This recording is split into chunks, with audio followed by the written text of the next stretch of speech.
Most welcome all dear respected students. Today we are going to discuss the structure of starch. Starch is a polysaccharide and it is made up of two types simple monomer units. First one is a amylose and second one is a amylopectin. तो starch की जो structure है वो दो normally component से मिलकर के बनी होती है, जिसमें जो फर्स्ट कंपोनेंट होता है उस फर्स्ट कंपोनेंट को बोला जाता है यहाँ पर फर्स्ट जो कंपोनेंट होता है इसके अंदर उस फर्स्ट कंपोनेंट को अपन बोलते हैं यहाँ पर एमाइलोज। तो फर्स्ट कंपोनेंट के अंदर एमाइलोज को काउंट किया जाता है। एमाइलोज फर्स्ट कंपोनेंट में एमाइलोज एमाइलोज और एमाइलोज पूरे स्टार्च के अंदर अपन देखें तो ये ओनली 15 से 20% तक होता है। और दूसरा होता है इसके अंदर एमाइलोपैक्टिन। एमाइलोपैक्टिन की स्ट्रक्चर और एमाइलोपैक्टिन की स्ट्रक्चर आप जानते हो यहाँ पर 80 से 85% तक होती है। 80 से 85% तक यहाँ पर एमाइलोपैक्टिन की स्ट्रक्चर होती है। एमाइलोज जो होता है ये H2O के अंदर वाटर के अंदर सॉल्युबल स्ट्रक्चर होती है। वाटर के अंदर सॉल्युबल स्ट्रक्चर होती है, बट एमाइलोपैक्टिन ये वाटर के अंदर इनसॉल्युबल होता है। H2O के अंदर नॉन सॉल्युबल स्ट्रक्चर होती है। वाटर के अंदर ये घुलता भी नहीं है, तो ये नॉन सॉल्युबल स्ट्रक्चर के फॉर्म में ये एग्जिस्ट करता है, अंदर ये पाया जाता है। इन दोनों की केमिकल स्ट्रक्चर कैसे होती है, कैसे इनको बनाया जाता है, तो ये जो एमाइलोज स्ट्रक्चर होती है ये एमाइलोज स्ट्रक्चर अपन देखें तो एमाइलोज स्ट्रक्चर जो अपन माल्टोज की स्ट्रक्चर बनाते थे उस माल्टोज का ये पॉलीमर होता है पूरा का पूरा। कैसे स्ट्रक्चर इसको बनाते हैं तो देखना, इसको मैं दिखाता हूँ। यहाँ पर स्ट्रक्चर बनती कैसे है उसको मैं दिखा देता हूँ फर्स्ट में। तो स्ट्रक्चर कुछ इस टाइप से बनती है, देखना यहाँ पर, देखने की कोशिश करना। ये सारे के सारे अल्फा डी प्लस ग्लूकोज इसका ये पॉलीमर होता है। अल्फा डी प्लस ग्लूकोज का पॉलीमर होता है और अल्फा डी प्लस ग्लूकोज आपस में जब जुड़ते हैं तो जाकर के माल्टोज का फॉर्मेशन करते हैं। और कुछ स्ट्रक्चर इसके अंदर भी ऐसी पाई जाती है, जैसे देखना स्ट्रक्चर के अंदर यहाँ पे ऑक्सीजन डाल दिया और इसको यहाँ पे बॉन्ड बना दिया और इसको जाकर के यहाँ जोड़ दिया, फिर यहाँ पे अगेन वापस ऐसी स्ट्रक्चर डाल दी, ऐसी स्ट्रक्चर यहाँ ऑक्सीजन डाल दिया और फिर यहाँ पे ऐसा बॉन्ड डाल दिया, बीच में यहाँ ऑक्सीजन डाल दिया, है ना, यहाँ पे ऑक्सीजन डाल दिया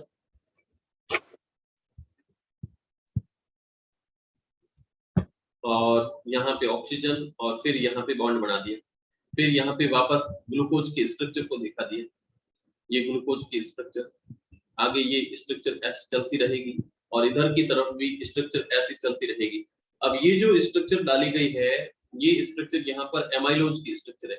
आप प्रॉपर्ली अगर बनाना चाहो तो यहाँ पे बना सकते हो। यहाँ पे CH2OH डाल दो, यहाँ पे H डाल दो, यहाँ पे अल्फा डी प्लस ग्लूकोज है और अल्फा डी प्लस ग्लूकोज का मतलब यहाँ पर OH नीचे की तरफ रहेगा, यहाँ H इधर की तरफ ऊपर OH, इधर H, इधर H और यहाँ H। ये तो एक स्ट्रक्चर है। सारी स्ट्रक्चर को मैं ऐसे ही सजा देता हूँ। यहाँ पे हाइड्रोजन लिखा जाएगा और यहाँ पे अगेन हाइड्रोजन, यहाँ पे OH ग्रुप, इधर की तरफ OH ग्रुप, इधर H ग्रुप, इधर H ग्रुप, इधर की तरफ H और यहाँ पे CH2OH। अगेन यहाँ पर H ग्रुप रहेगा, यहाँ पर ऊपर की तरफ H, नीचे की तरफ OH, यहाँ पर ऊपर OH, नीचे H और यहाँ H। इस स्ट्रक्चर में ऊपर की तरफ CH2OH और यहाँ पर H स्ट्रक्चर। ये पूरी जो स्ट्रक्चर है ये बायोपॉलीमर है, बायो पॉलीमर। ये structure biopolymer of alpha D plus glucose, alpha D plus glucose की स्ट्रक्चर का ये बायोपॉलीमर है। और इसका जो बायोपॉलीमर है ग्लूकोज की स्ट्रक्चर का, यही स्ट्रक्चर यहाँ पर कहलाती है एमाइलोज। एमाइलोज की स्ट्रक्चर है और एमाइलोज और एमाइलोपैक्टिन दोनों स्ट्रक्चर आपस में कंबाइन नहीं होते, दोनों आपस में कंबाइन नहीं होकर के अलग-अलग पाई जाती है।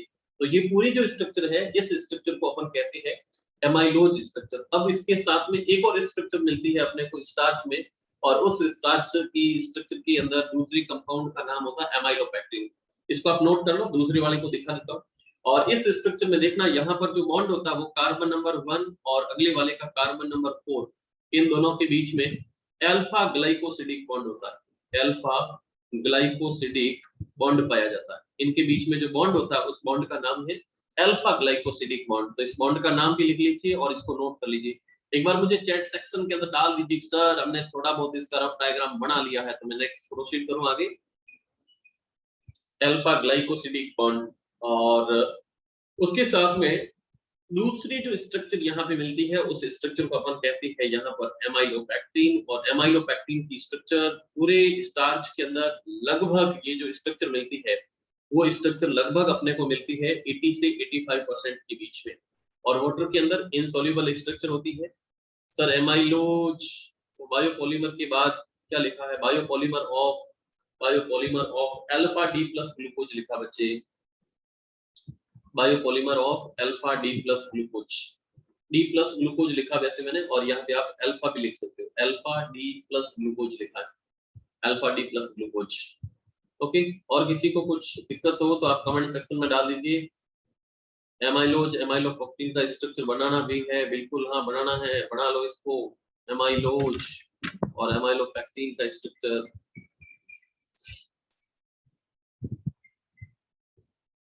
चलो आप लोगों ने इसको नोट कर लिया है, बस एक रफ डायग्राम बना देना, बाकी HOH ग्रुप इतना दिखाना भी यहाँ पे कोई जरूरी नहीं है।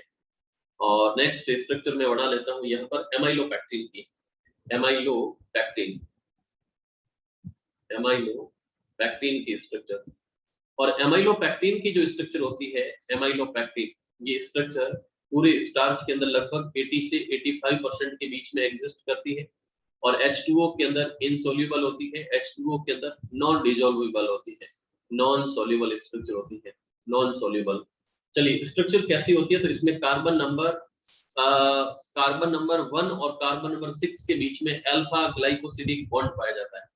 कैसे होगा यहाँ पर, तो कार्बन नंबर 1 और कार्बन नंबर 6 इनके बीच में अल्फा ग्लाइकोसिडिक बॉन्ड होता है, अल्फा ग्लाइकोसिडिक बॉन्ड का यहाँ पर फॉर्मेशन होता है। अब स्ट्रक्चर कैसी होती है, कैसे एडजस्ट करती है, उसको देखने की कोशिश करना है यहाँ पर। तो इस स्ट्रक्चर के अंदर नॉर्मल यही रहेगा, यहाँ पर ऑक्सीजन है और ये कोई स्ट्रक्चर पहले से चल रही है।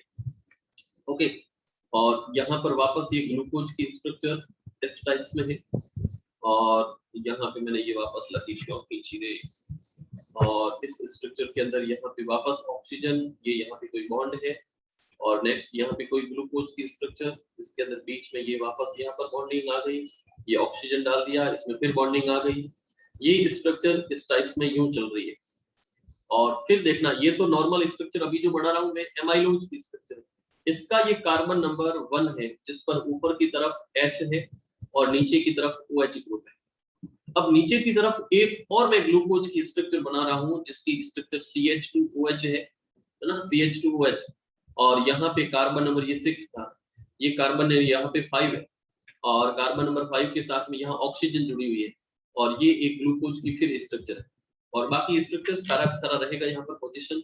ये ग्रुप इस टाइप्स में ऐसे भी जुड़ा हुआ है, ये इस टाइप में आगे जुड़ा हुआ है, और ये ग्रुप इधर की तरफ इस टाइप में यूं जुड़ा हुआ है, ये ऑक्सीजन यहाँ डाल दिया, फिर इस ग्रुप को इधर ऐसे बना लिया, फिर ग्रुप के अंदर ऑक्सीजन डाल के इसको ऐसे यूं बना लिया, ऑक्सीजन डाल करके ऐसे बना लिया, और यहाँ पे देखना इधर से H इसके अंदर ग्लाइकोसिडिक बॉन्ड का फॉर्मेशन कैसे होता है, तो यहाँ पे देखना जब भी यहाँ पे बॉन्ड का फॉर्मेशन होगा तो इस बॉन्ड फॉर्मेशन के अंदर मैं कलर चेंज करके दिखा देता हूँ, कलर चेंज करके, तो इधर से OH और इधर से H ये दोनों जाएंगे, तो यहाँ पर -H2O का एलिमिनेशन होगा, और इधर से ये स्ट्रक्चर ऐसे जाकर के जुड़ जाएगी। वापस देखना मैं स्ट्रक्चर दिखा रहा हूँ, तो स्ट्रक्चर जब जुड़ेगी तो कुछ ऐसे जुड़ेगी, तो ऊपर की तरफ जो स्ट्रक्चर है इस स्ट्रक्चर के अंदर यहाँ पर ऑक्सीजन, ये यहाँ पर ग्लूकोज की स्ट्रक्चर, ये ग्लूकोज, और इस ग्लूकोज के अंदर ये कार्बन नंबर 1, बीच में ऑक्सीजन, नीचे की तरफ कार्बन नंबर 6, और कार्बन नंबर 6 के पास में CH2 ग्रुप, और फिर ये जाकर के एक ग्लूकोज की स्ट्रक्चर का यहाँ से फॉर्मेशन कर लेते हैं, और ग्लूकोज की स्ट्रक्चर का जब फॉर्मेशन करेंगे तो इस टाइप में इसके अंदर एक बॉन्डिंग आ जाती है, और ये जो बॉन्डिंग है पूरी की पूरी ये बॉन्डिंग है एमाइलोपेक्टिन की। ये जो अभी जो मैंने स्ट्रक्चर दिखाई है इस स्ट्रक्चर को एमाइलोपेक्टिन बोला जाता है, दैट इज एमाइलोपेक्टिन, ये एमाइलोपेक्टिन की स्ट्रक्चर है। आप समझ चुके होंगे एमाइलोपेक्टिन की स्ट्रक्चर कैसे और किस फॉर्म के अंदर बनती है, तो इसको आप लोग नोट कर लो, एमाइलोपेक्टिन, अभी जितना भी मैंने दे रखा इसको आप नोट करो। तो ये एमाइलोपेक्टिन की स्ट्रक्चर है। और कुछ मैं होमवर्क दे रहा हूँ, उसको भी आप नोट करना।